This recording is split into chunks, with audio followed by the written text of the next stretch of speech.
Bem, falávamos acerca das dores que se referem a essa noção de perda dos nossos entes queridos. E vale a pena frisar sempre que, obedecendo ao seu caráter de o Consolador, o Espiritismo nos traz elementos sobrantes para que verifiquemos a questão da desencarnação de maneira bastante equilibrada. Dizer-se que os espíritas entendemos a morte não significa afirmar que os espíritas não soframos com a morte. Os espiritistas não carregam um coração de pedra, nem de silicone.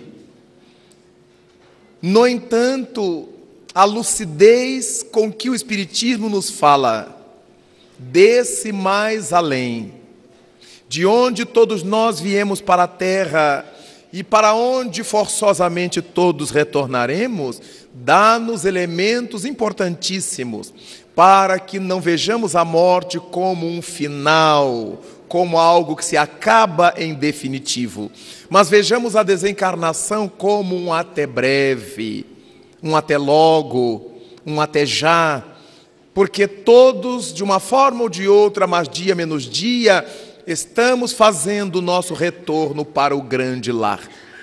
Então, diante dos sofrimentos que nos assenhoriam, que se assenhoreiam de nós, quando da partida dos nossos entes queridos, vale a pena desenvolver essa lucidez que o Espiritismo nos dá. Mas ninguém desenvolve semelhante lucidez sem mergulhar nas páginas de equilíbrio, de orientação e de consolo que esse mesmo Espiritismo nos traz. É preciso compreender, desde o Livro dos Espíritos, quando Allan Kardec discute a questão da morte, falando que a morte corresponde ao desgaste dos órgãos, a chamada morte natural, atravessando pelos demais livros da codificação, nós vamos aprendendo cada vez mais elementos que nos levam a uma consciência do que venha a ser a morte, do que venha a ser a desencarnação e da nossa postura diante desse fenômeno. Vale repetir que tudo o que nasce na Terra um dia terá que morrer. E nós todos estamos fadados a sair dos corpos que agora ocupamos e de tantos outros corpos que venhamos a ocupar. Mas de uma certeza estamos imbuídos. Nenhum de nós sairá jamais da vida. Então o nosso sofrimento em razão da morte deve ter uma conotação de lucidez. O coração se aperta, nós sofremos moralmente essa saudade, mas não deve passar de saudade. A dor de revolta, de desespero, de mágoa, a afeta diretamente aqueles seres que estamos dizendo amar. E nós os perturbamos, e nós os agitamos, e nós os intranquilizamos desse outro lado da existência. Vale a pena passarmos por uma questão bastante delicada e bonita, sobre a qual muita gente nos pergunta, e aproveitamos essa maneira de enfocar o sofrimento nosso para fazer uma cunha e falarmos a respeito do sofrimento dos animais. Por que sofrem os animais? É muito comum que nós, seres humanos, olhemos os animais como se seres humanos também fossem. Por mais que nós amemos aos bichos, não podemos ser infantis ao ponto de supor que eles são iguais a nós. Não podemos ter essa ingenuidade. O fato de eles necessitarem de nosso carinho, atenção, cuidados, quando domésticos, não implica dizer que os animais tenham que ter cuidados humanos. Vemos muita gente que cuida de bichos como não cuidaria de um filho. É também um desequilíbrio. As comidas mais caras para os bichos. As roupas mais caras que mandam fazer roupas para os bichos. Veja que isso é uma enormidade. A natureza fez o bicho desnudo, com a sua pelugem, com seu couro, com suas plumas. Essa é a sua roupa. Mas a gente que veste os bichos, porque vê neles gente. Faz casamento dos bichos. Estive numa cidade interiorana de São Paulo e ao lado do hotel um barulho ensurdecedor de máquinas trabalhando para construir um auditório. E perguntei a um dos rapazes do hotel o que era aquilo. Porque a gente precisaria descansar. Ele disse, não, está sendo feito um galpão para a festa do aniversário do cão, do empresário que mora aí ao lado. Vai ser uma noite de banda, de festa, de convidados pelo aniversário do cão. É natural que essas pessoas digam para nós assim, é meu dinheiro, eu gasto como eu quiser, o cão é meu e eu gosto dele. É verdade, mas não deixa de ser desequilíbrio, porque certamente essa pessoa não dará 1 litro de leite a um menino que lhe bata a porta. E gostar mais do bicho do que se gosta de um ser humano é uma enormidade. Não podemos ser tão ingênuos ao ponto de supor que os animais e os seres humanos sejam iguais. Senão, o erro seria de Deus, que os pôs animais. E então vale vermos que os animais o são por uma razão. São irracionais porque não conseguem unir os pensamentos. Eles são irracionais porque eles pensam aos pedaços. O animal pensa na fome que tem e procura comida. Pensa em abrigar-se, em ocultar-se, em proteger-se e procura abrigo e proteção. O animal pensa em defender-se e ataca. Ele pensa sempre fragmentariamente. Não consegue juntar uma coisa com outra, um pensamento com outro, como já conseguem os humanos. E por causa disso que os animais humanos são chamados de animais racionais. Porque a razão corresponde a essa capacidade de unirmos pensamentos, de não pensarmos fragmentariamente, blocos isolados de pensamento. Por isso o ser humano é capaz de unir passado, presente e futuro. Por isso o ser humano é capaz de criar esse conceito de passado, de presente e de futuro e unificá-los. No ano passado, nesta época, estava frio em Curitiba. Este ano está ótimo, tomara que no ano que vem esteja assim também. Nos referimos ao ano passado com relação a esta data, a essa época, ao agora, e fizemos projeção para o porvir. Essa é uma atuação que só pode ser desenvolvida por seres racionais. Então nós somos racionais porque somos capazes de vincular pensamentos. Ontem comi dessa coisa, não me fez bem. Vou evitar de comer hoje. O animal comeu ontem, passou mal, ele come hoje de novo e passa mal de novo, ele come. O dono é que tem que deixar de dar-lhe. Ele não sabe unir as razões pelas quais Se nós agredimos a um cão, por exemplo, que é um doméstico, ele corre de nós e fica nos olhando de longe. Chamamos-lo de volta, ele vem. Nós o agredimos e ele corre outra vez. Faremos isso um número incontável de vezes até que o animal não venha mais. Ele não voltará, não é porque raciocinou. Se ele tivesse raciocinado, não voltaria da segunda vez. Ele não volta mais porque de tanto que nós repetimos o ato, nós o condicionamos.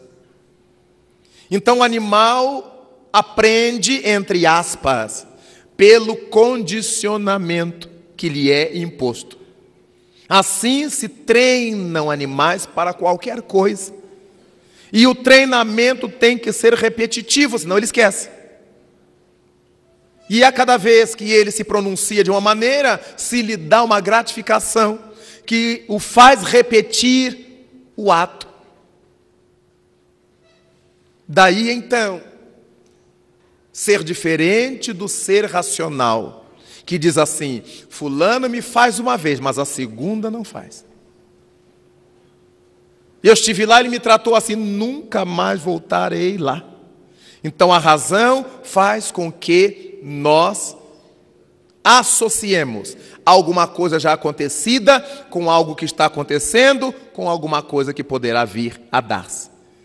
Então por isso nós somos chamados de racionais. E esses seres que não conseguem fazer isso, essa junção de pensamentos, são chamados por nós de irracionais, não racionais. Allan Kardec ouve dos imortais a resposta a respeito desse momento cósmico, em que o princípio espiritual, o ser irracional, torna-se espírito humano. Começa a raciocinar. Estabelece-se aí o fundamento da razão. Na pergunta 607 e 607A de O Livro dos Espíritos, nós encontraremos essa resposta notável dos espíritos ao codificador, quando dá pergunta a respeito dos processos da evolução humana. Então, os animais não erram, não cometem crimes. Eles agem pela lei do determinismo que não os deixa errar. A inteligência dos animais, não tendo raciocínio, sendo uma inteligência sem raciocínio, nós a chamamos de instinto. Os animais agem por instinto, que é uma inteligência que não une as coisas. Uma inteligência sem raciocínio. Daí, então, eles não errarem. Nenhum animal está na terra por expiação, mas por prova, sim. Todos eles estão aprendendo sempre. Nenhum cão morde alguém porque não gostou da cor do vestido, ou porque não gostou da cor dos olhos, ou do perfume. Ele atacou porque se sentiu ameaçado. O instinto. Nenhuma serpente pica a canela de alguém porque não gostou da canela fina, porque se sentiu ameaçada. A pessoa não viu a serpente, mas foi passando bem junto dela e ela se sentiu ameaçada, armou o bote e atacou. Nenhum animal mata o outro só para ver o tombo, como ocorre entre os racionais. Um animal mata o outro para comê-lo.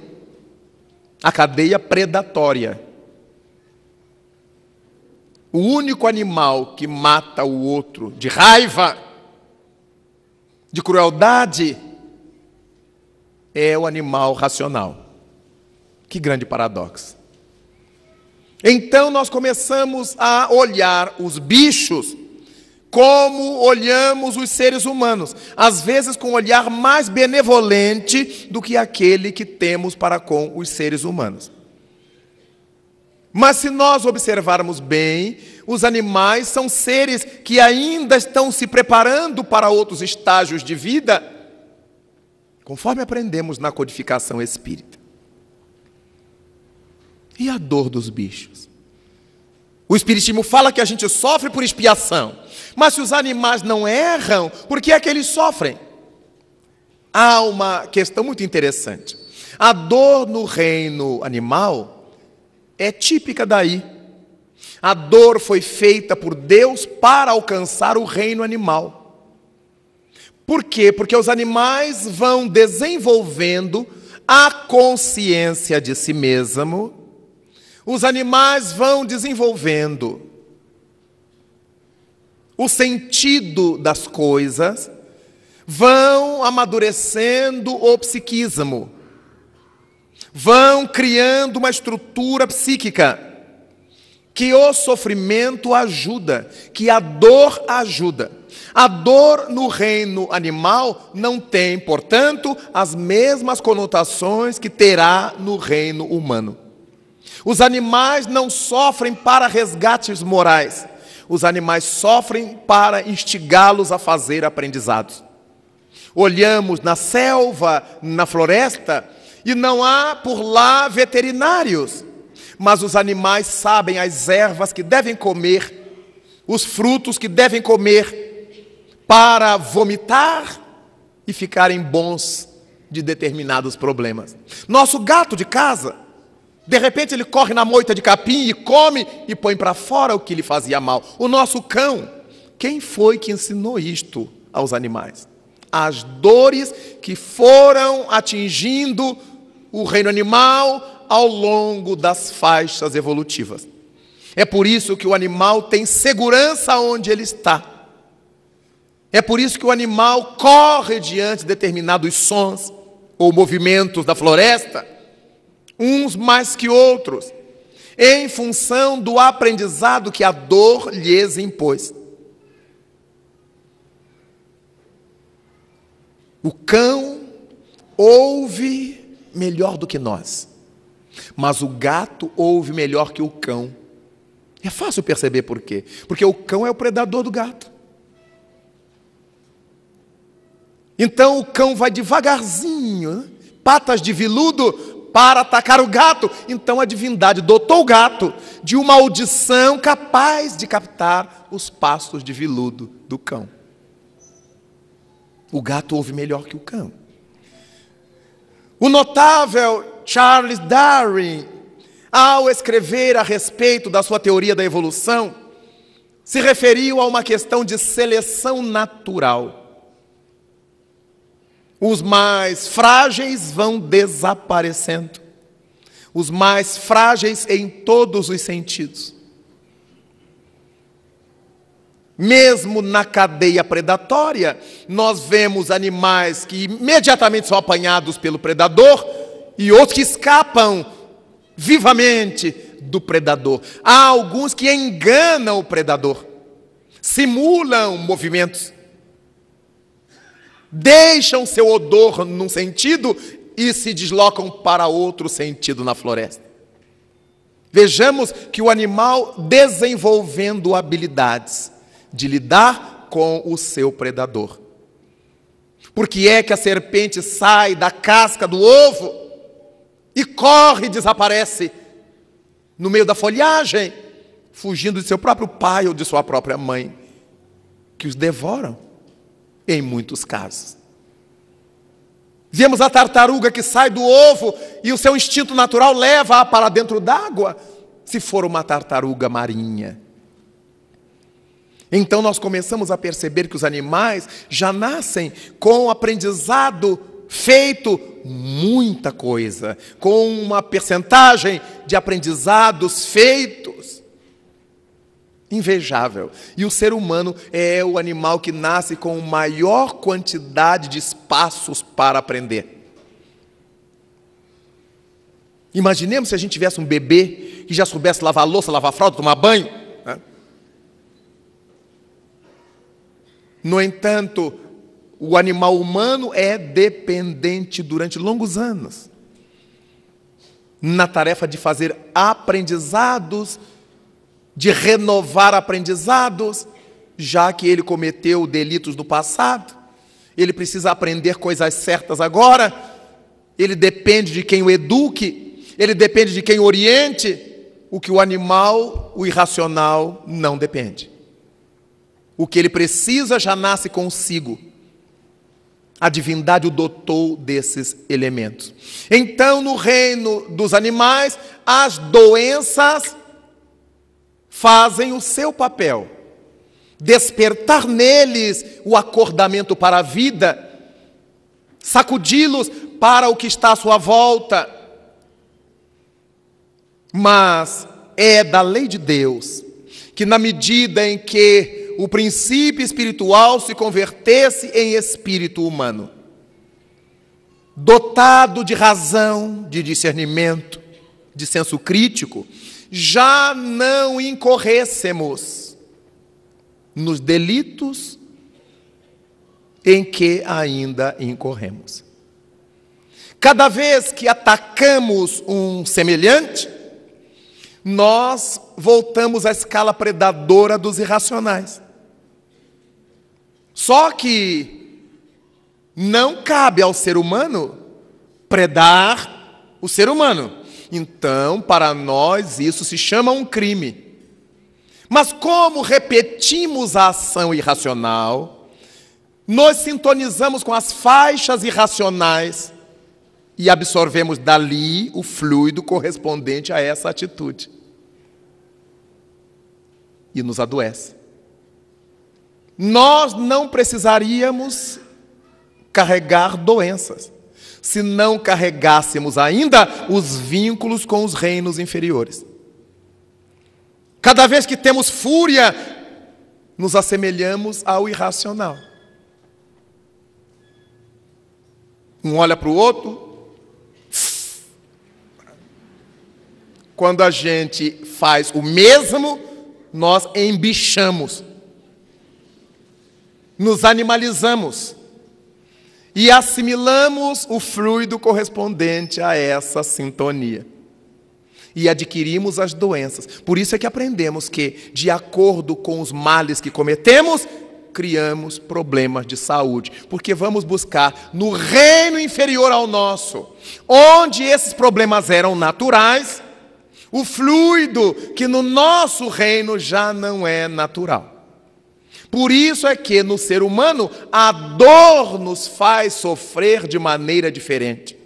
Não acorda nossos centros psíquicos que já estão acordados. Somos nós que construímos o computador, que fazemos as máquinas, que vamos à lua, que beneficiamos os grãos, somos nós que beneficiamos o fio. Então o nosso lado discernitivo está acordado. Somos nós que fazemos as vacinas, os remédios. Somos nós que dirigimos veículos. Então a nossa dor afeta o lado moral. Um cão com lepra abana o rabinho e entra em qualquer porta que esteja aberta. Ele não tem vergonha. A lepra para ele não é um fator de desestabilização moral. É apenas um fator de aprendizagem. Ele sabe em cima de que ele vai se rebolcar para ir tratando da sua pereba. Mas um ser humano com lepra, nem o nome aceita. Tem que ser hanseníase. O nome afeta-o moralmente. Então nós precisamos procurar o nome politicamente correto. O politicamente correto é para que não ofenda a integridade psicológica do enfermo, dos seus parentes. Aqui os parentes do doente têm muitas vezes vergonha dele, desejam escondê-lo. Entre os animais não. Sai todos os animaizinhos doentes pela rua, um manca, o outro, está todo mundo contentinho, brigam, se mordem, comem. Porque para eles a enfermidade tem um outro caráter. No ser humano, mexe com a reforma moral. Então, com determinadas pústulas, a gente não sai à rua de vergonha. Como é que eu vou sair com essa cara? Como é que eu vou sair com essa ferida? Como é que eu vou sair desse jeito?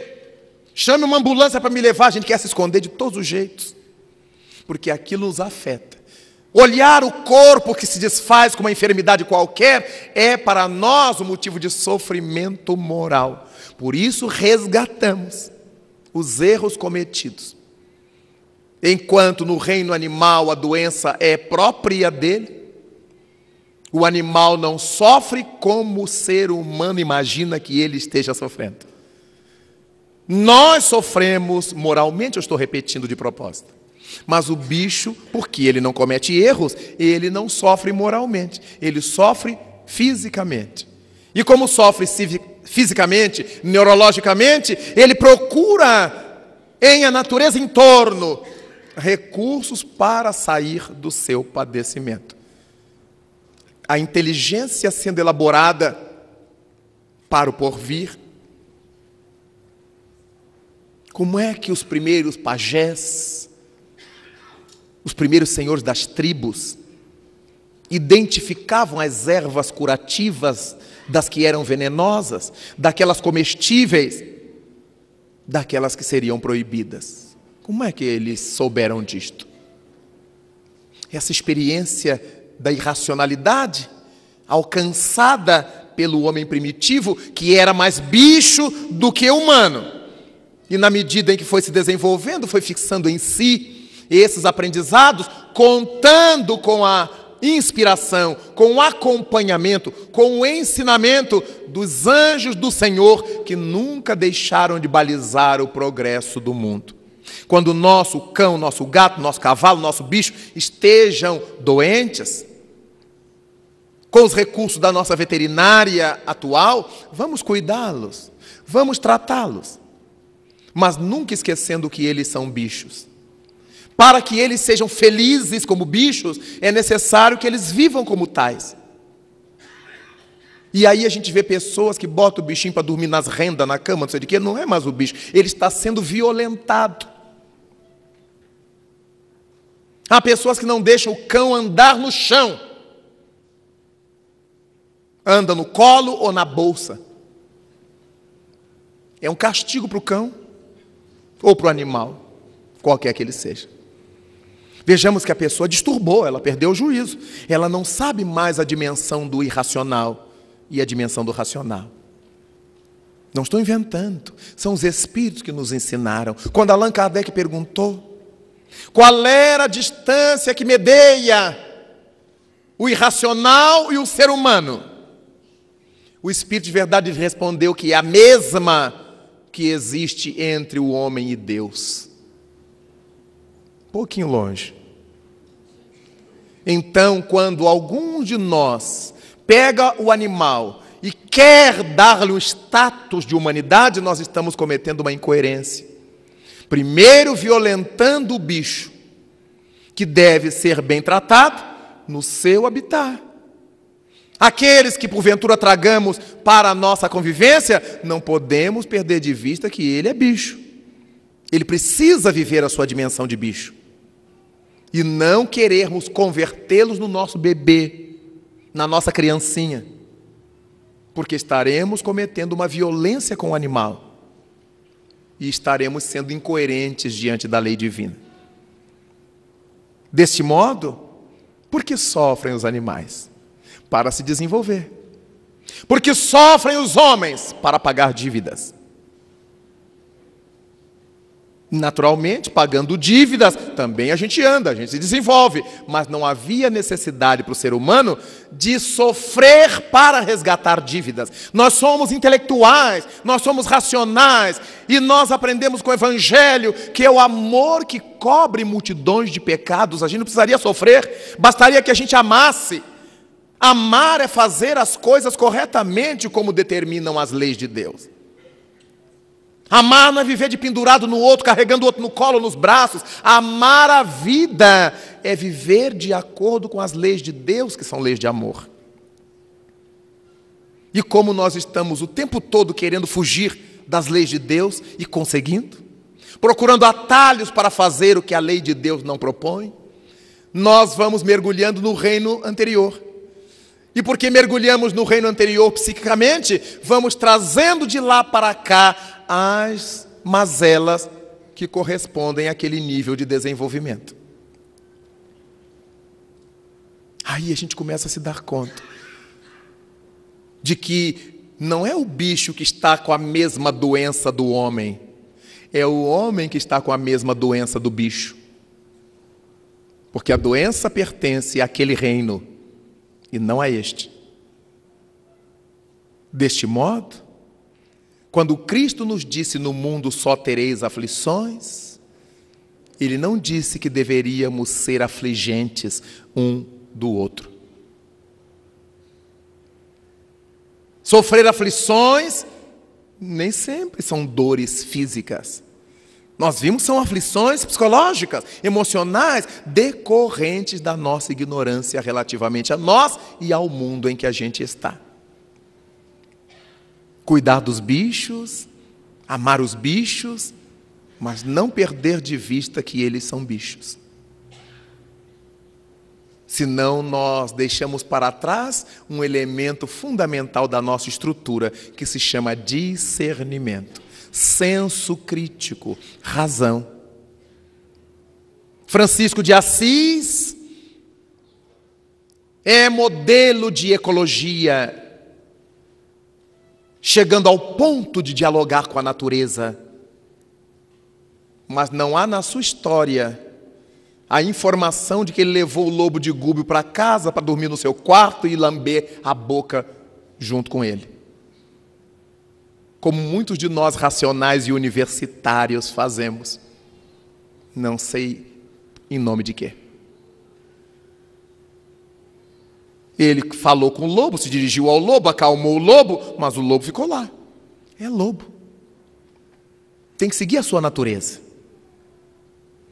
Por amar o lobo, por gostar do lobo e desejar que o lobo se acalmasse, Francisco não teve essa tolice de carregar o lobinho, botar um lacinho rosa no pescoço dele e levar para casa.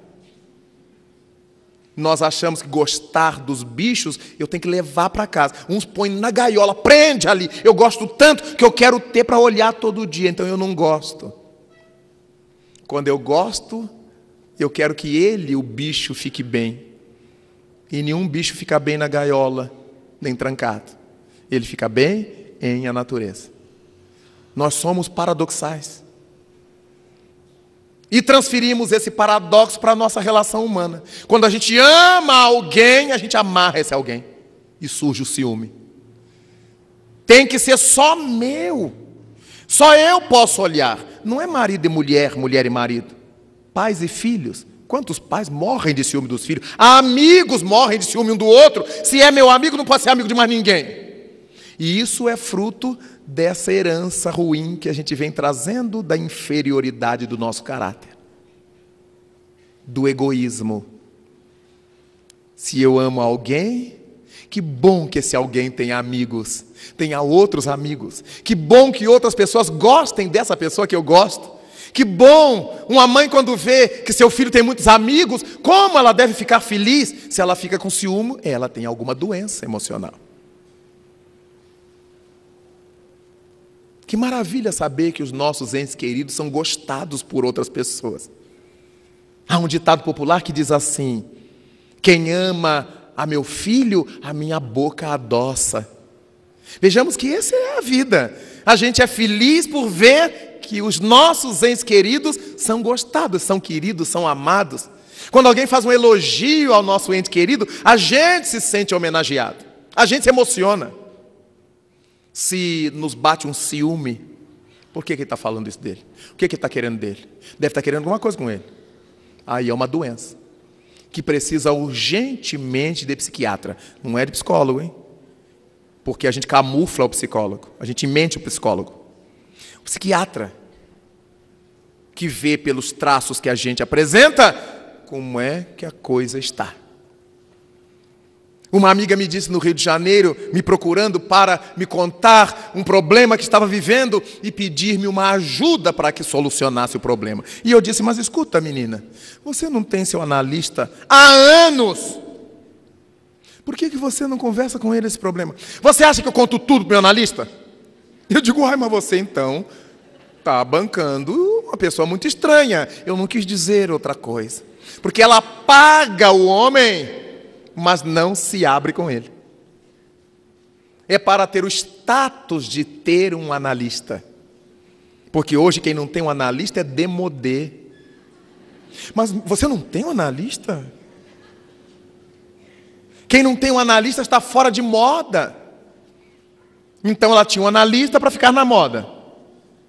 Mas quem tinha que ouvir os pepinos e achar saída era eu. Eu digo, mas assim é fácil. Não, você tem seu analista, leve esse problema para ele, põe esse problema na cabeça dele e me deixe em paz. Porque o homem é que ganha o dinheiro e eu é que fico formigando na cabeça o problema da pessoa. De modo que há tudo isto, nós precisamos acordar, já é passado o tempo do nosso amadurecimento. Os bichos são os bichos. Vamos respeitá-los, cuidá-los, amá-los como de toda a natureza em torno de nós. Um mundo sem plantas, a gente não consegue viver nele. Um mundo sem água, fica impossível a vida. Então nós temos que tratar de todo o nosso environment, de todo o nosso ambiente. Mas eu não tenho que trazer toda a floresta da cidade para plantar no meu canteiro para dizer que eu gosto dela. Eu não tenho que trazer os rios da cidade para desaguar no meu terreno para dizer que eu gosto deles. Então eu não tenho que trazer os bichos todos para dizer que eu gosto. Ah, eu tenho uma bicharada na minha casa. Mas com que objetivo? Ah, eu gosto muito de bicho. Não gosta. Se a gente gostasse, daria ao bicho o direito de sê-lo. Deixaria o bicho onde ele precisa estar. Então nós somos paradoxais. Quando eu gosto, eu carrego e prendo comigo. Não. Quando eu gosto, eu solto. Para que ele seja feliz. A arara que passa bonita, vermelha e azul, e que me encanta os olhos, vai encantar os olhos de tantas outras pessoas. Mas se estiver na minha casa, só os meus, quando eu passar pelo aviário. Normalmente está no fundo do quintal. Eu só vejo quando vou dar alimento. Porque eu não fico sentado no fundo do quintal olhando para a minha gaiola. Então é o máximo do egoísmo. Eu tirar o bicho da natureza, levar para minha casa, tê-lo numa gaiola e dizer que eu amo os bichos. É um modo estranho de amar. Mas este é um mundo onde também os animais só terão aflições. Uns porque podem ir para a panela, outros porque podem ir para a gaiola, e outros porque depois da gaiola irão para a panela.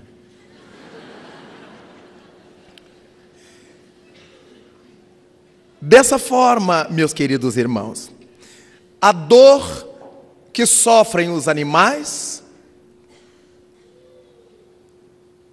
podem ser aquelas que venhamos nós a sofrer. Os animais têm todas essas doenças que nós encontramos no meio dos humanos. Todas.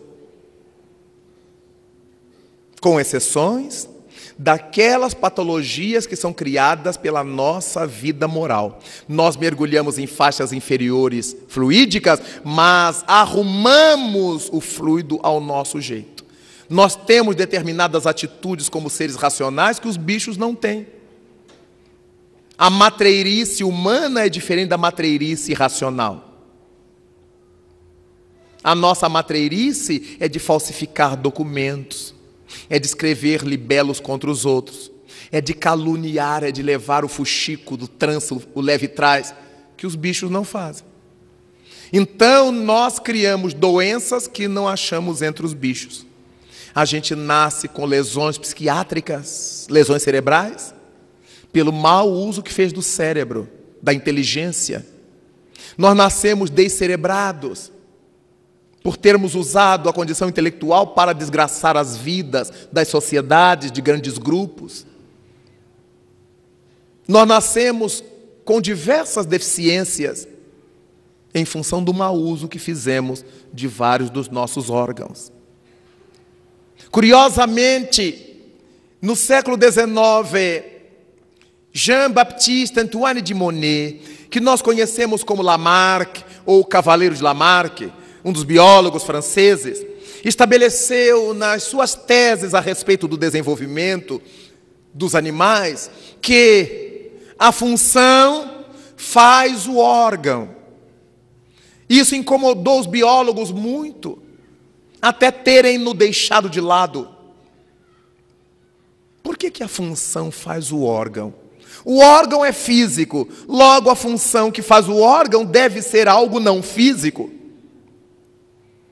E Lamarck afirmava ainda que nos animais o órgão pouco usado ou mal usado, nas gerações seguintes o órgão desapareceria ou viria com as limitações correspondentes ao mau uso feito deles, ou ao desuso. Curioso é que na faixa humana, com o Espiritismo, nós aprendemos também isto. Mas essa é uma alusão feita por Jesus. Se teu olho é motivo de escândalo, arranca-o. Se tua mão é motivo de escândalo, corta. É melhor que entres na vida sem eles do que tendo-os, percas a paz, percas a alma. Então, aquele órgão mal usado por nós humanos, ele é mal usado de propósito, porque nós somos inteligentes e racionais. Então, nós nos candidatamos a tê-lo alterado no futuro ou desaparecido no futuro. Alguns dos nossos órgãos e funções vão sendo deixados de usar por desnecessidade, outros por imaturidade. Aqueles que são deixados de lado por desnecessidade obedecem à evolução natural que todos nós temos que realizar. Aqueles órgãos ou aquelas funções nossas que são mal utilizados de propósito, quando a gente ouve para fazer a trança, quando a gente vê para desenvolver a maledicência, quando a gente aprende a sentir negativamente, a desejar sempre o mal do outro, vejamos que estamos fomentando desarmonias em centros muito especiais da vida nossa, que vão repercutir sobre nós, porque esses órgãos, essas funções, se tornaram motivo de escândalo. Ai daquele por quem venha o escândalo, disse Jesus. Assim, queridos irmãos, é importantíssimo perceber a diferença entre o sofrimento dos bichos, sofrimentos dos humanos.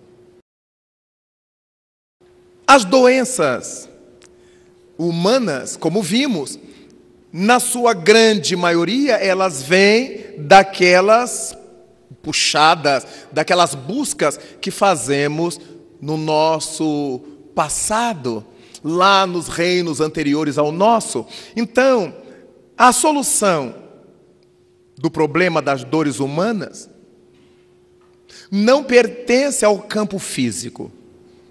Essa solução pertence ao campo espiritual. Fisicamente, podemos libertar o indivíduo de algumas doenças, mas não se pode curá-lo em definitivo. A cura definitiva pertence ao espírito. O ser humano sofre de enfermidades físicas por não conseguir viver a saúde espiritual, ou seja, a saúde parafísica. Vejamos que isso é alguma coisa muito séria para as nossas considerações. Nós podemos até curar alguma dor de alguém, mas a base do problema desse alguém nós não conseguimos remover, só o próprio alguém. Quantas pessoas fazem uma cirurgia, retiram um órgão ou parte do órgão e supostamente estão curadas. O médico lhe dá alta e dali a pouco ou dali a muito o problema está de volta. E quando está de volta, quase sempre já não tem mais jeito. É relativamente fácil admitir por quê. A medicina, nos níveis como se encontra hoje no mundo, ela atende à casca. Começa a se voltar para a intimidade quando surgiu a medicina psicossomática, já admitindo que há consequências que explodem no soma, que têm origem na psique. Esse já é um grande avanço. Mas a massa dos profissionais médicos do mundo ainda observam o que aparece na casca. Como é que a doença se manifesta? Como é que o doente diz estar sentindo-a? Mas o doente não sabe qual foi a matriz, nem o médico.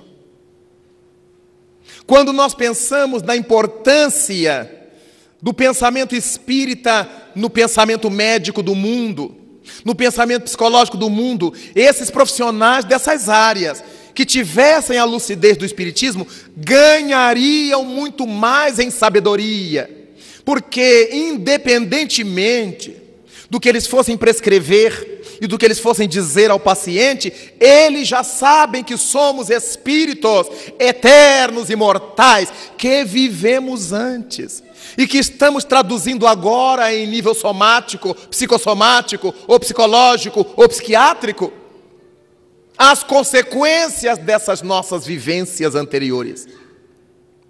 Aprendemos no Evangelho segundo o Espiritismo que há causas anteriores das aflições. Há aflições que surgem agora, cujas causas estão no nosso passado. Mas existem causas atuais das aflições. Existem tormentos, aflições que nós criamos hoje, nessa atualidade em que estamos no mundo. Então, um profissional que lida com a psique humana, com o corpo humano, com a vida humana, conhecendo o Espiritismo, eles teriam esse background, teriam esse plus, esse algo mais, capaz deles dar uma lucidez maior relativamente ao tratamento, ao conduzimento dessas criaturas que apresentassem ou que apresentem essas patologias. A ausência da visão espiritual, a presença marcante do materialismo nas nossas ações, pensamentos, relações, vai nos limitando, vai nos apertando, vai nos impedindo de ver saídas. Quantas vezes, por isso, psicólogos, médicos, psiquiatras, sociólogos jogam a toalha. Alguns afirmam que esse é um caso sem solução. Às vezes são casos sem solução em nível físico, mas sempre há soluções em nível energético, em nível interno, em nível moral. Nós sofremos fundamentalmente porque não desenvolvemos a saúde parafísica, a saúde da alma. Quem determina essas entradas da alma somos nós, as próprias almas.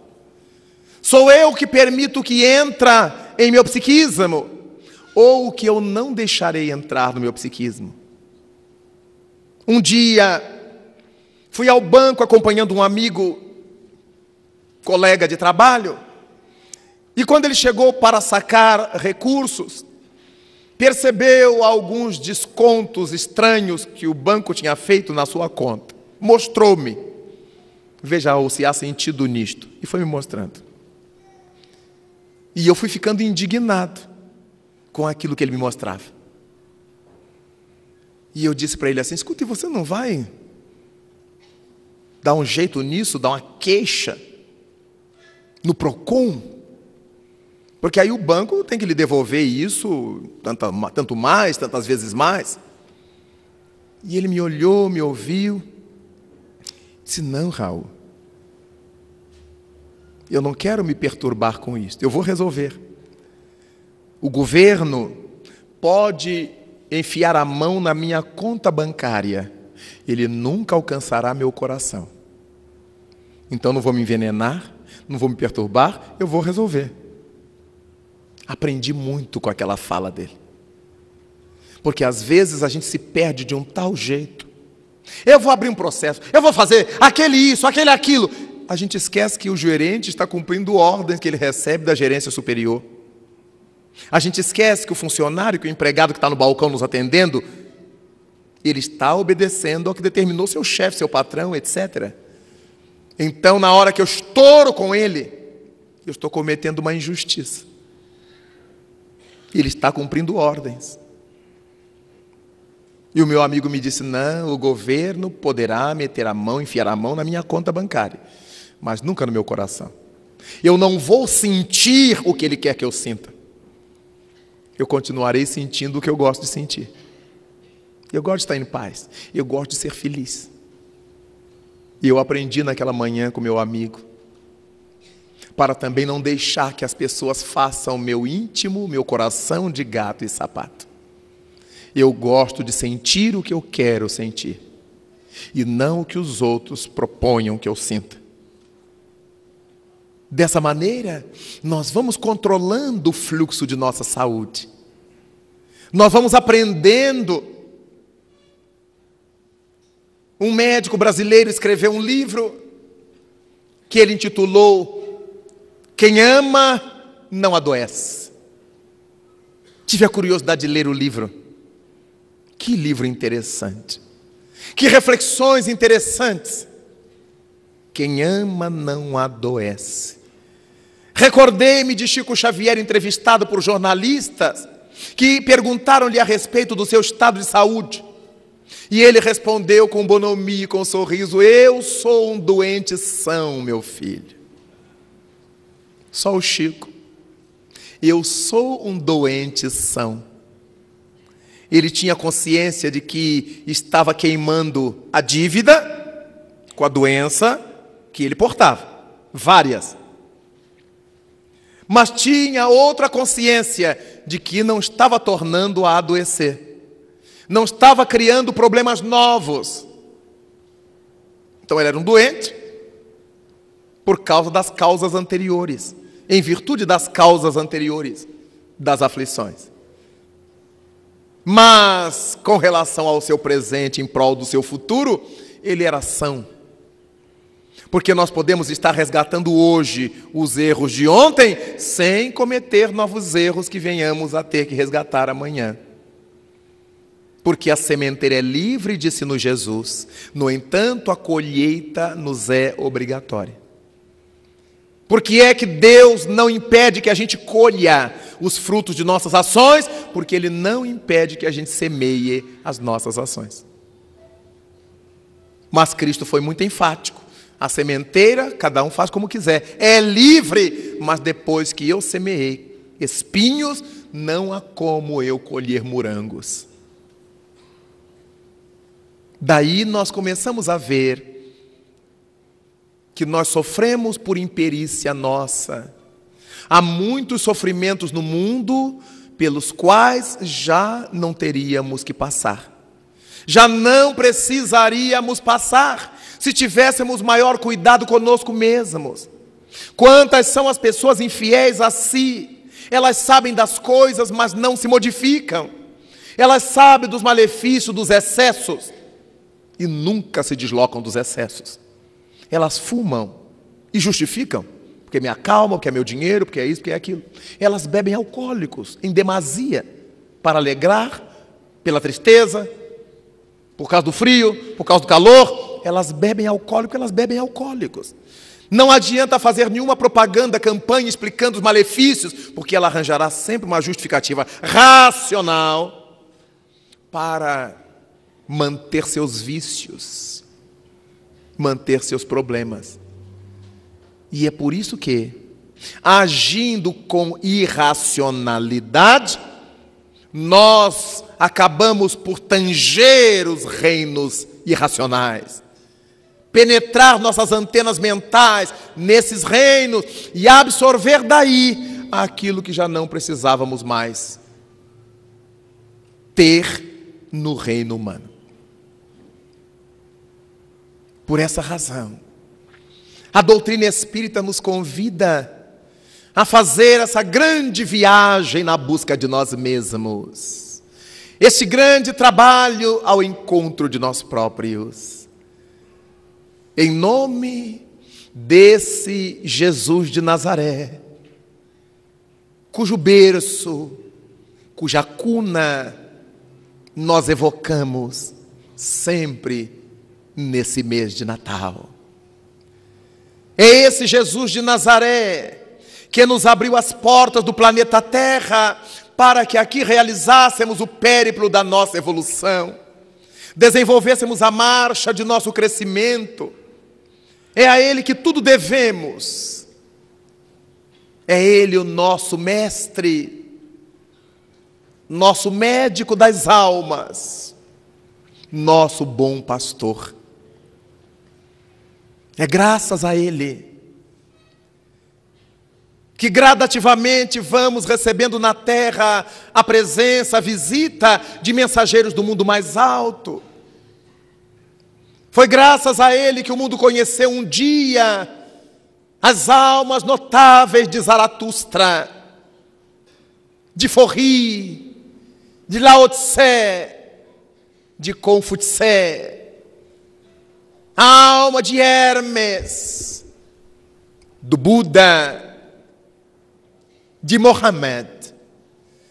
Foi graças a esse Jesus Cristo que o mundo conheceu almas como Avicena, como Galeno, como Francisco de Assis, como Teresa de Ávila e Madre Teresa de Calcutá. É graças a esse Jesus que nos nossos tempos travamos contato com Gandhi, com Chico Xavier, com Divaldo Pereira Franco, com esses notáveis vanguardeiros de um tempo novo, que apesar das doenças físicas que portam, podem dizer, como disse o velho Chico, que são doentes portadores de sanidade. Eu sou um doente são. Madre Teresa desencarna de insulto cardíaco, ao longo dos anos sofrendo sua angina pectoris, como Chico Xavier, como Divaldo Franco. Nosso Chico Xavier, atacado por sua angina, por sua hipotensão arterial, pela quase cegueira de um olho, pelos problemas renais que o levou à mesa de cirurgia. Nossa Ivone do Amaral Pereira, anginosa, e o Chico que fazia ainda blague com a sua enfermidade. O que é que eu posso fazer, meu filho, se Dona Angelina não me deixa? A Dona Angelina era Angina, que ele ainda apelidava jocosamente de Dona Angelina.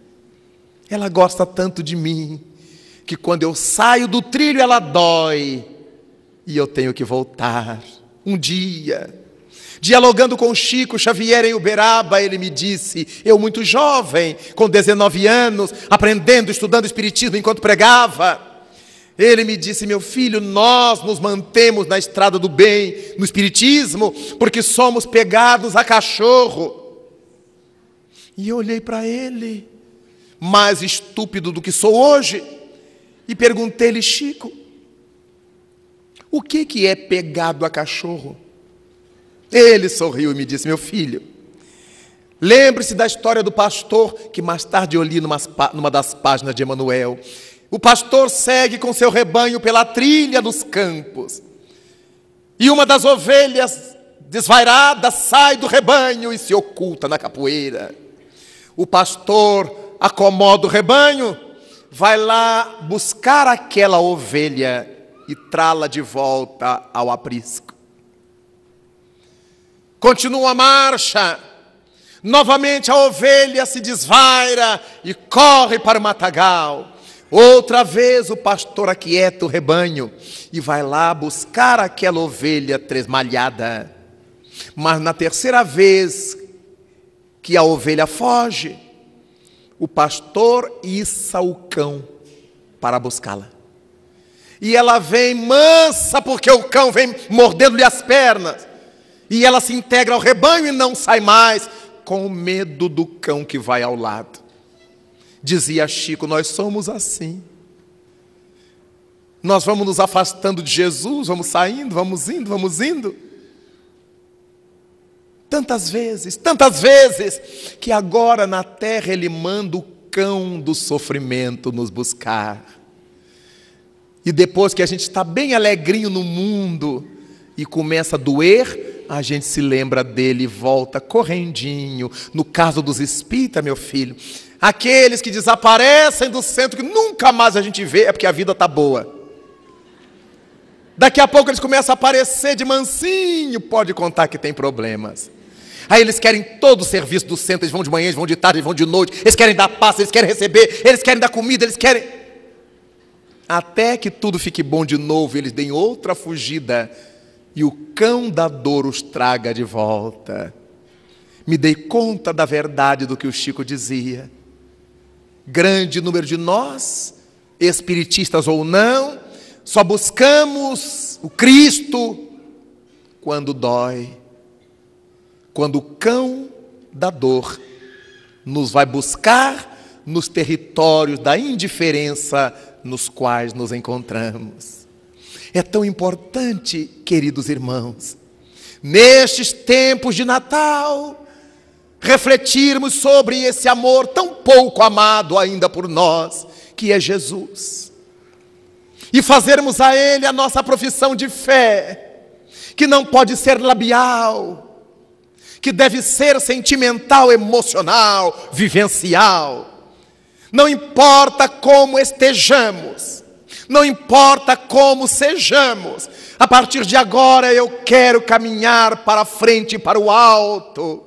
Eu quero olhar minhas dores, minhas lutas, meus sofrimentos, não como se eu fosse a grande vítima do mundo ou de Deus, mas como alguém que está carpindo, que está resgatando o que deve diante das leis da consciência.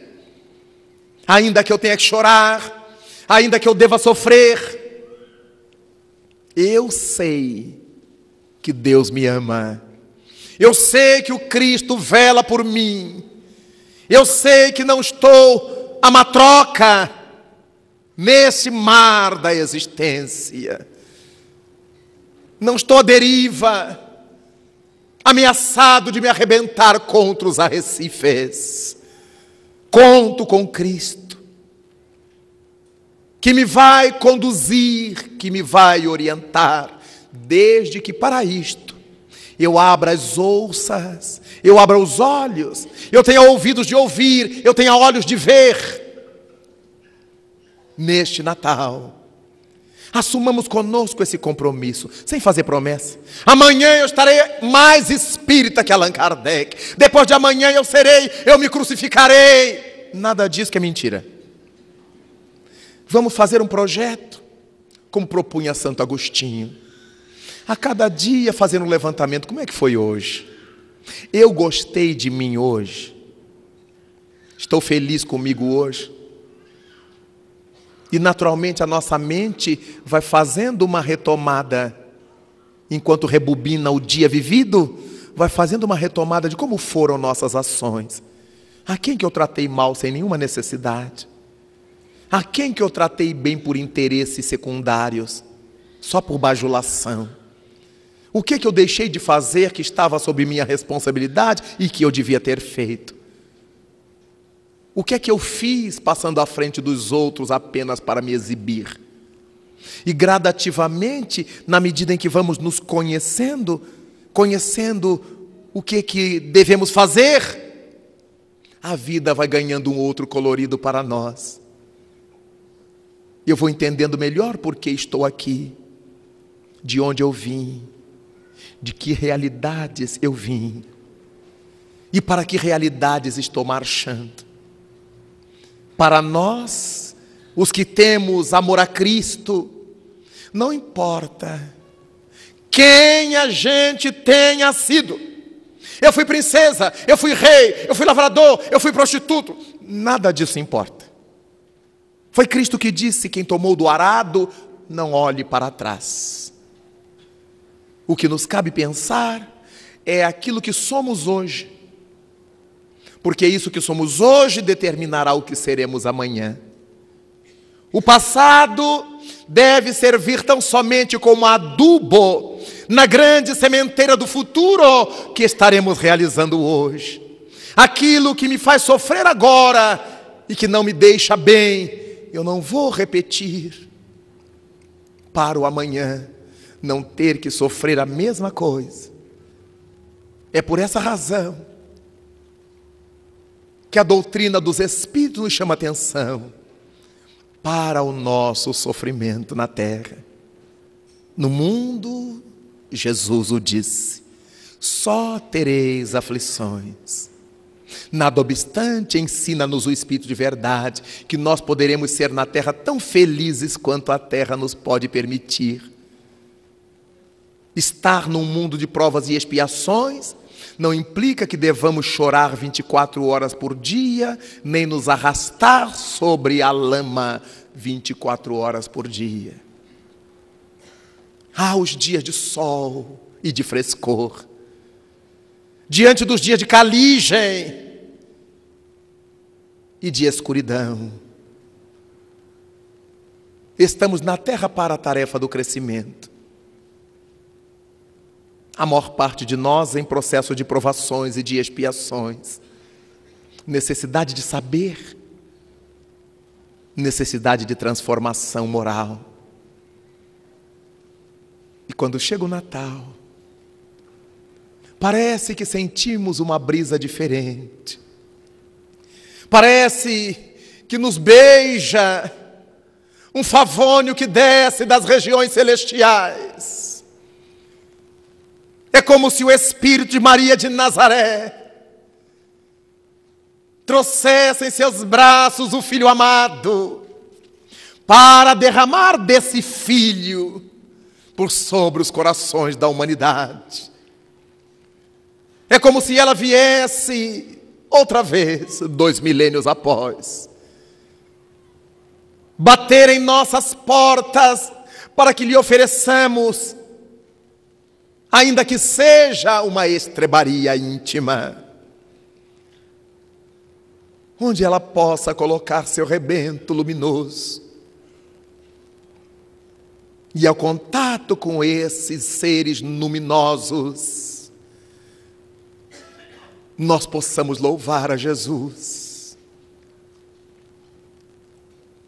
para que as nossas dores não sejam tão ásperas, em função do que Ele nos disse, vinde a mim, todos vós que estáis cansados, oprimidos, derreados, que eu vos aliviarei. Tomai sobre vós o meu jugo, suportai o meu fardo, aprendei comigo que sou manso, que sou humilde de coração. Allan Kardec pergunta aos imortais, em O Livro dos Espíritos, para chegar à perfeição, a criatura tem necessidade de passar pela fieira do mal? E eles respondem, não. Não há nenhuma necessidade de passarmos pela fieira do mal, sim pela fieira da ignorância. Está chegada a hora de irmos saindo dessa ignorância que nos faz enlouquecer diante da dor, diante da morte, que nos leva a sofrimentos hiperbólicos, diante da desencarnação, que nos leva a paroxismos, à beira de loucuras, quando sofremos em nós próprios enfermidades incuráveis na terra. Com Jesus, tudo se torna diferente. Acostumei-me a visitar leprosários, hospitais psiquiátricos, lugares onde o sofrimento exorbita. Visitei oportunamente na África um lar de crianças, jovens e adultos com paralisia cerebral. E ouvi a história de uma mulher que cuidava dessa instituição sul-africana. Uma alemã que foi visitar a África do Sul com seu marido, de férias, num verão. Aposentados, filhos criados, andavam pelo mundo como globetrotters, de viagem em viagem. E ao chegar na África do Sul, uma amiga que lá vivia levou o casal para visitar uma mulher que tinha 2 filhos com paralisia cerebral e com dificuldade de tratá-los em casa, porque eram totalmente dependentes. O casal de viajantes se apaixonou por aquelas 2 crianças, esticou as férias na África e ficaram hospedados no hotel, mas diariamente iam para a casa da senhora, mãe das crianças, para ajudá-la nos serviços, no atendimento, no banho, no corte do cabelo, das unhas, de tudo. Até que decidiram não mais sair da África. Ele retornou à Alemanha para continuar gerenciando as coisas da família. E periodicamente viaja onde a mulher ficou vivendo. Conhecia, risonha, festiva, cada criança, cada jovem daquele, porque depois expandiu a obra, ela criou uma casa para cuidar das 2 crianças e descobriu outras dezenas de situações idênticas pela África do Sul. E ela acarinha aqueles seres, como se tivesse descoberto a vida outra vez, depois de haver criado a sua família própria.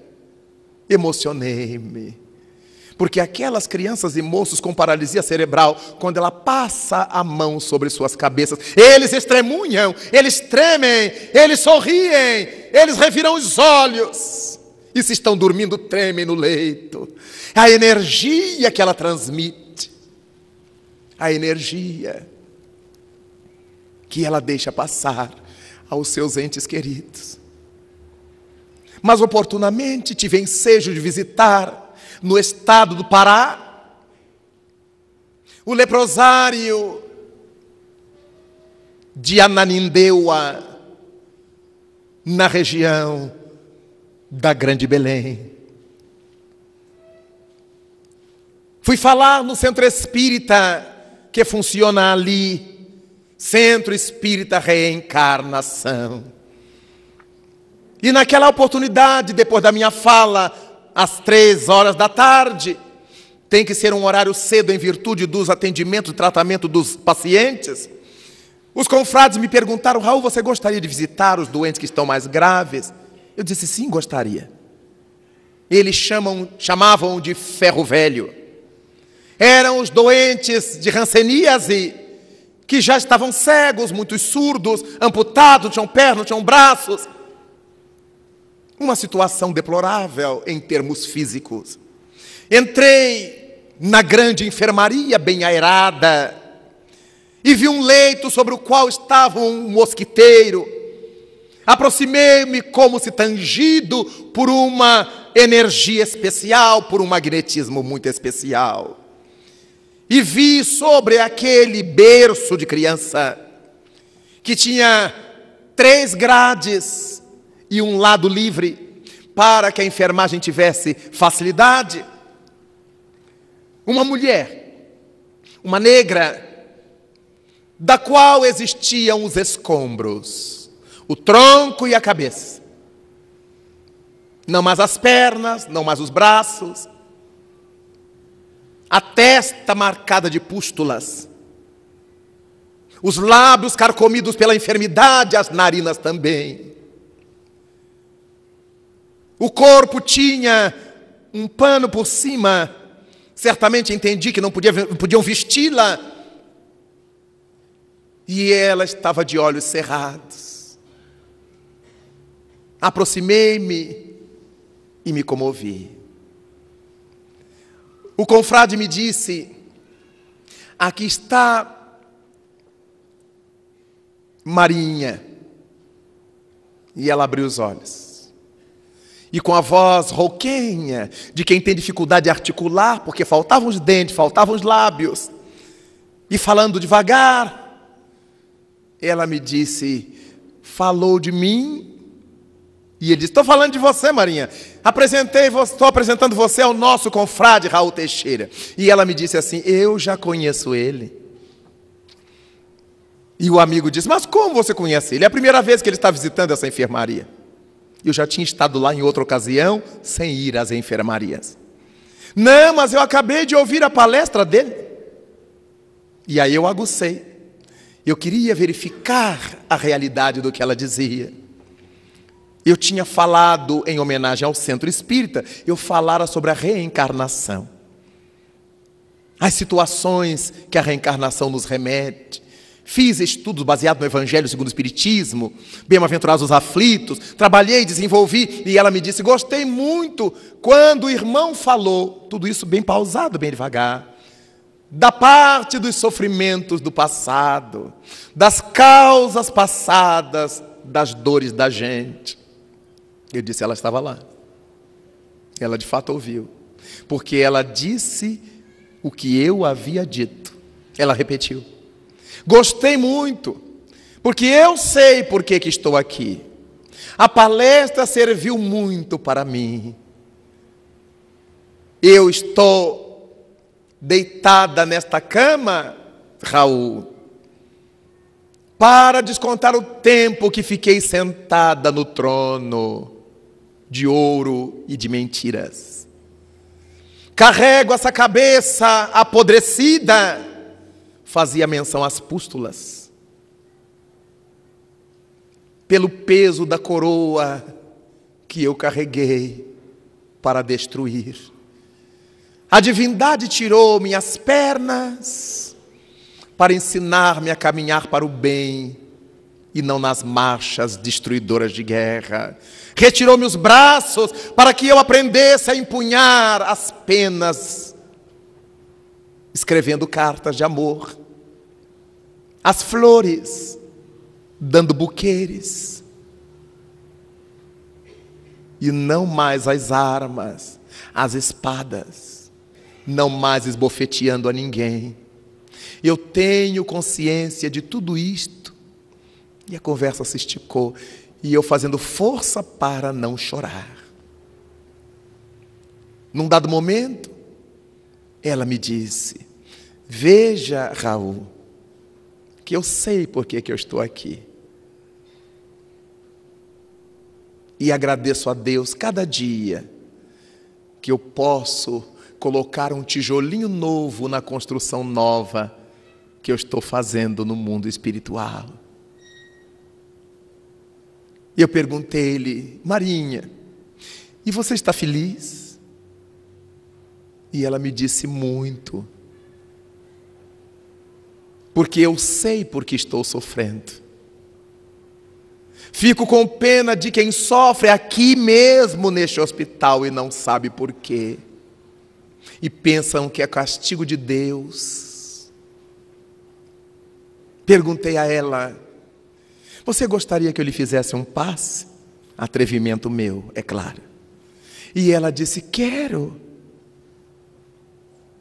Pedi ao companheiro que afastasse o cortinado, para que eu pudesse movimentar as mãos sobre o seu corpo. E tive uma surpresa.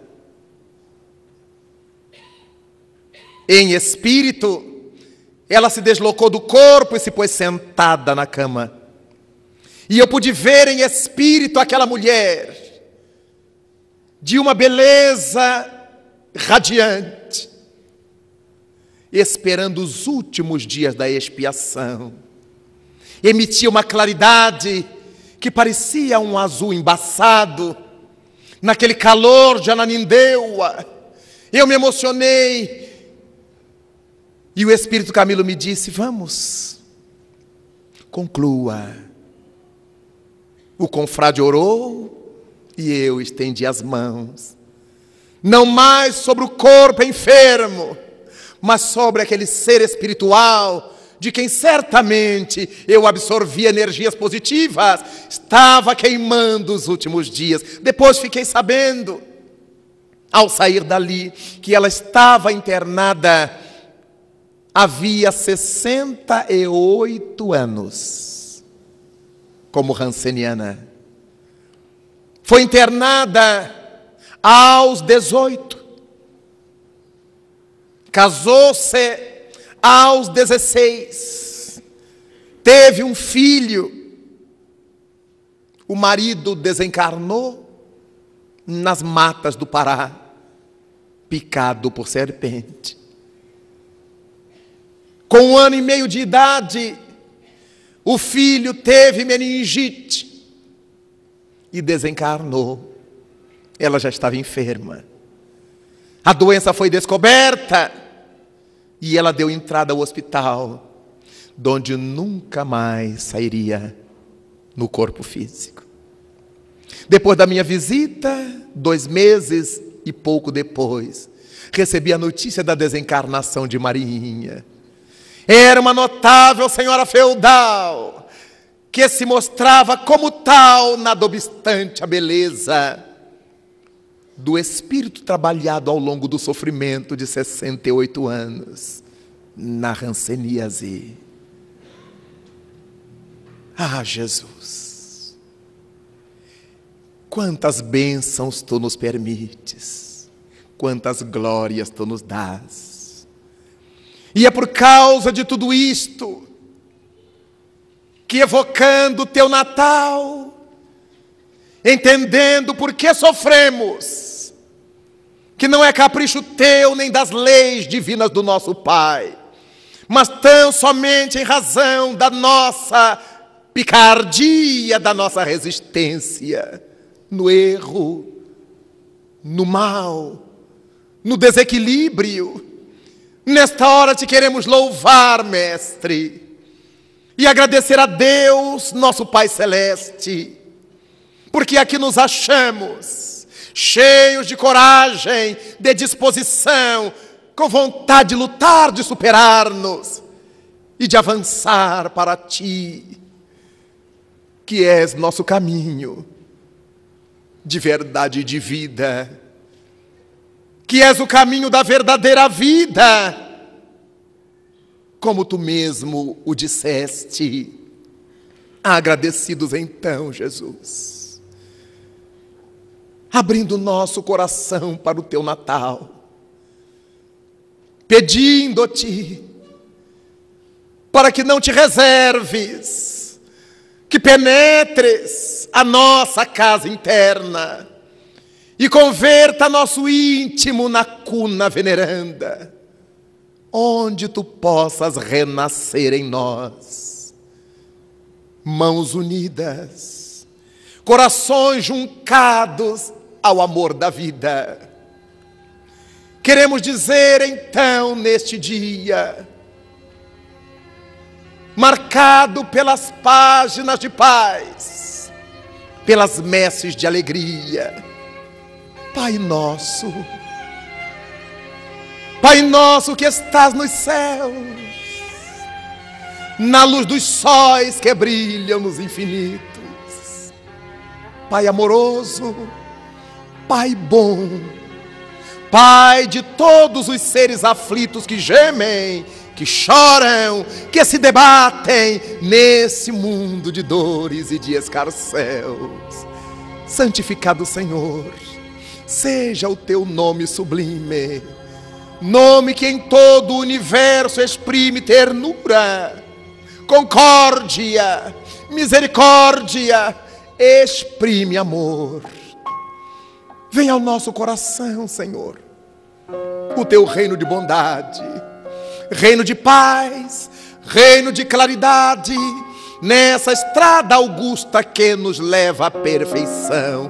Cumpra-se o Teu mandamento, mandamento que não vacila, mandamento que não erra, seja nas engrenagens dos céus, seja nas estruturas da terra, onde ainda deparamos tanta mágoa, tanta dor, tanto sofrimento. Livra-nos, Senhor, de todo mal, mas dá-nos hoje o pão em nosso caminho. Permite que ele seja amassado com o trigo do amor nas mãos de carinho dos nossos amigos espirituais. Auxilia-nos também, para que em nossos deveres cristãos aprendamos a amar a todos os nossos irmãos, principalmente aqueles que ainda se acham distanciados do bem, sob a proteção de Jesus.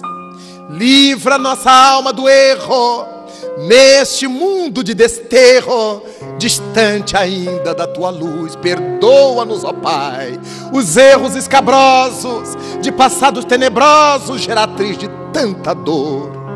para que a tua ideal igreja, a igreja da saúde, a igreja da fraternidade, da verdade, da justiça, a igreja da revelação imortalista, realize dentro de nós o altar venerando da mais expressiva caridade, a fim de que dentro dele então se possa cumprir a vontade do teu inesgotável e doce amor, hoje e para sempre, Senhor, que assim seja.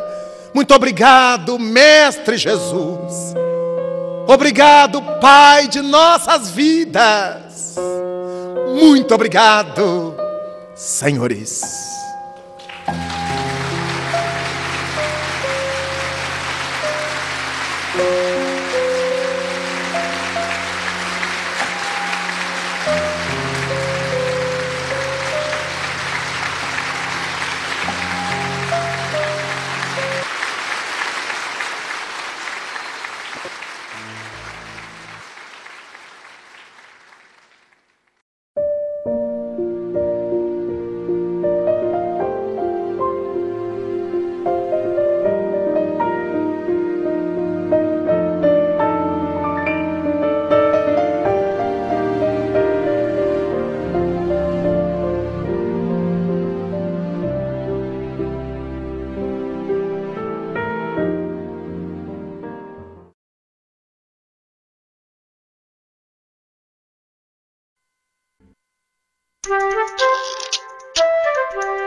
Há 27 anos, nascia a Sociedade Espírita Fraternidade.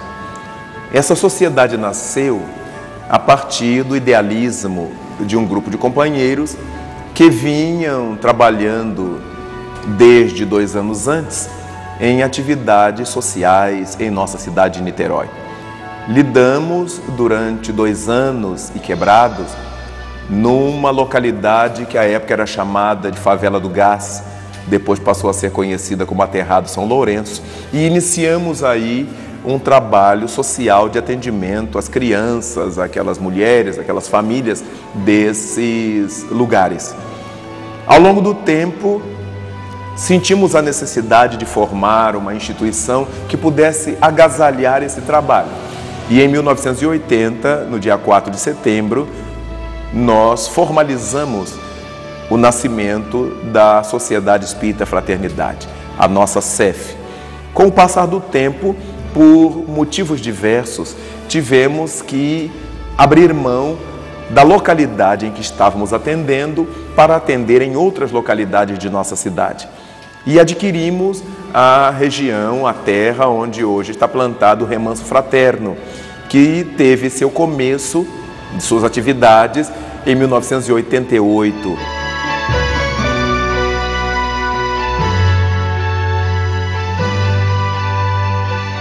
Eu já conheço o Remanso há mais de 10 anos, 12 anos talvez. Eu trabalho foi criado aqui o Remanso Fraterno.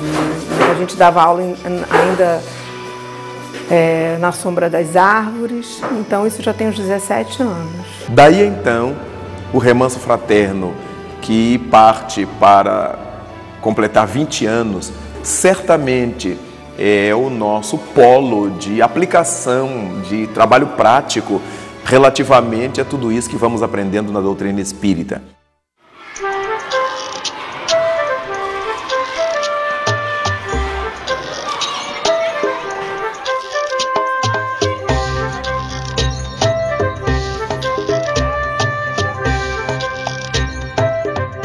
Oi, meu nome é Wesley. Esse daqui é meu amigo Felipe, minha amiga Yara. Vamos mostrar um pouco do Remanso Fraterno.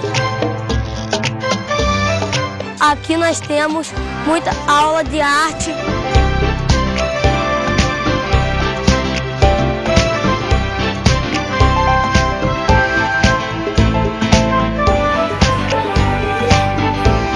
Aula de educação física. Aqui é o recreio, ali é a casinha onde que a gente brinca. Ali é a cozinha.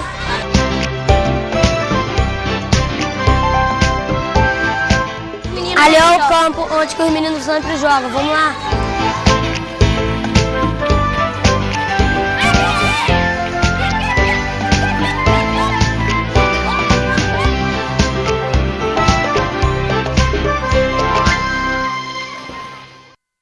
A proposta fundamental do Remanso Fraterno é dar a essas crianças socialmente carentes a possibilidade de que saiam das ruas, do crime, do vício, das drogas, da prostituição, tão comuns entre os infantis nesses tempos das nossas sociedades. O papel do remanso, eu diria que hoje é fundamental na comunidade do bairro de Várzea das Moças e do entorno, porque é um trabalho que valoriza o que as famílias têm de melhor. A gente procura resgatar a família através da criança e isso causa um impacto grande na medida em que nós ficamos com essa criança o dia inteiro e as mães ficam livres para trabalhar, para estudar e para poderem estar transformando as suas vidas. Aos sábados, abrimos o Remanso Fraterno para as aulas de evangelização. E nesses sábados, os pais, que são sempre perenemente convidados, comparecem, fazem aprendizados, as mães aprendem uma série de coisas nas nossas oficinas, enquanto há um grupo que cuida dos bebês daquelas mães que precisam assistir às aulas, às reuniões e tem as crianças pequenas. Chamamos o Cantinho do Bebê, afetivamente, aquele grupo de pessoas que cuida dessas crianças no Remanso Fraterno, enquanto as mães estão assistindo às atividades. Ao longo da semana, elas têm o acompanhamento da educação física, trabalham com os professores de educação física que procuram dinamizá-las para que estejam em boas condições físicas desde a sua infância. O trabalho odontológico do Remanso Fraterno faz fundamentalmente um trabalho de base, um trabalho profilático.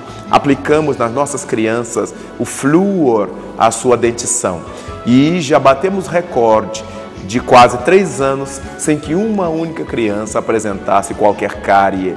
O trabalho médico e psicológico do Remanso Fraterno também funcionam nessa área preventiva, na área da instrução doméstica, na área da educação das famílias, para que essas famílias consigam manter minimamente esses padrões de acompanhamento da criança. Estamos cada vez mais levando para o Remanso Fraterno esses pais, para que participem conosco dessa empresa de levantar as crianças no rumo de Jesus. E também os exemplos que o remanso promove na sociedade, né, de preservação ambiental, de atitude na área de educação.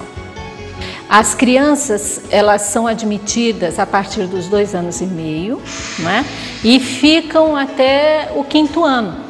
Como algumas chegam nesse percurso, né, já com alguma defasagem, né, de repetência e coisa e tal, a gente tem uma média de 11, 12 anos de idade. Então é mais ou menos essa época que a criança está deixando o remanso. Sabemos que toda a doutrina espírita que nós estudamos, que nós aprendemos, não terá sentido se não servir para a nossa autotransformação para Jesus e naturalmente se não nos ajudar a ser fraternos, a trabalhar junto ao nosso semelhante. É evidente que quando a gente faz com amor, né, o trabalho sempre sai bem feito.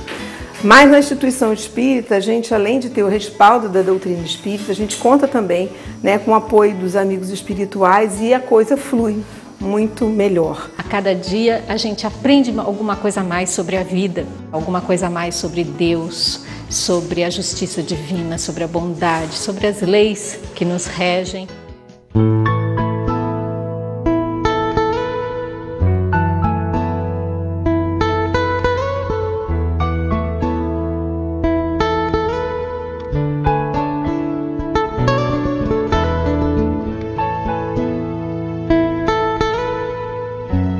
Nossa casa completa 27 anos de existência. A Sociedade Espírita Fraternidade, com seus 27 anos de existência, sendo 20 só do Remanso Fraterno, na estrutura com que ele se apresenta hoje, vai nos fazendo sentir as bênçãos de Jesus Cristo, o amor de Deus para com a nossa boa vontade, ainda que diminuta. Eu vejo as pessoas que trabalham aqui muito à vontade, porque todas elas são acolhidas nas suas necessidades, são ouvidas, elas se sentem muito à vontade no Remanso Fraterno. O Remanso Fraterno é, assim, uma obra de amor que reflete o nosso sentimento fraterno diante das necessidades do mundo. Se ligar no papo e curtir que eu vou dizer, eu estudo no Remanso, papapalê. Se ligar nesse papo e curtir que eu vou falar, eu sou o Mano Pucá, eu fecho o contato.